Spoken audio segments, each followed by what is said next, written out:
Good day to everyone. Welcome to Hope and Strength for the Journey. Our scripture verse for today is found in the book of Proverbs chapter 3 verses 5 and 6 says, "Trust in the Lord with all your heart and lean not on your own understanding. In all your ways submit to Him, and He will make your paths straight." Lahat tayo dumadaan sa mga moments sa buhay na hindi natin maintindihan. Minsan, kahit anong plano natin, parang hindi umaayon. Nakakapagod, nakakabahala. Pero dito sa Proverbs chapter 3 verses 5 and 6, pinapaalalahanan tayo ng Diyos, "Anak, hindi mo kailangang intindihin lahat. Kailangan mo lang akong pagkatiwalaan."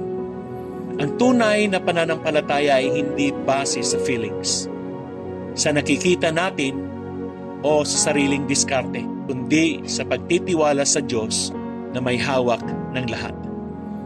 Naalala ko yung kwento ng isang bata na naglalaro sa amusement park.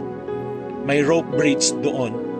Mataas, mahaba, at medyo scary. Yung bata, tumawid ng buong tapang kasi hawak niya kamay ng tatay niya. Kahit gumagalaw yung tulay, kahit malakas ang hangin, hindi siya natakot. Bakit? Simple lang, may tiwala siya sa tatay niya.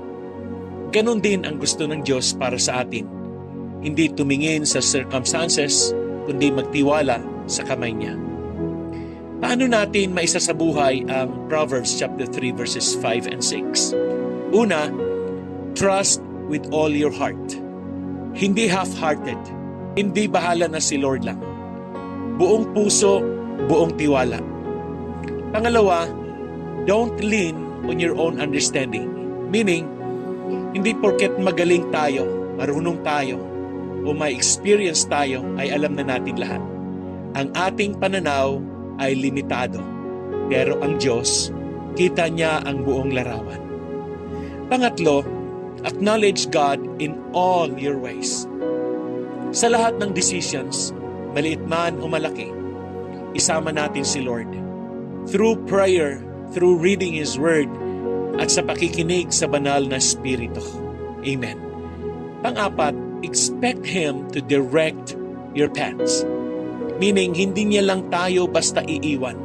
Siya ang magtuturo ng tamang daan. Maybe hindi agad-agad, pero lagi siyang tapat. Tanungin natin sarili natin ngayon. Kanino ba talaga ako nagtitiwala ngayon? Kay Lord o sa sarili ko? Meron ba akong area ng buhay ko na hindi ko pa sinusuko kay God?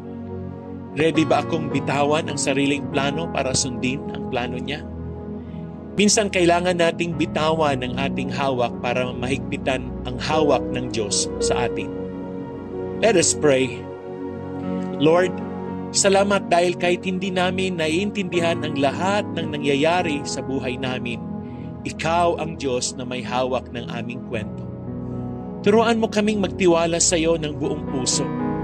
Tulungan mo kaming hindi umasa sa sarili naming kaalaman, kundi sumandal sa iyo sa bawat hakbang, sa bawat desisyon, sa bawat pangarap, sa bawat pagsubok. Ikaw ang aming sandigan. Direktahan mo po ang aming landas ayon sa iyong perfect na plano. Sa pangalan ni Jesus. Amen. God bless you and your family.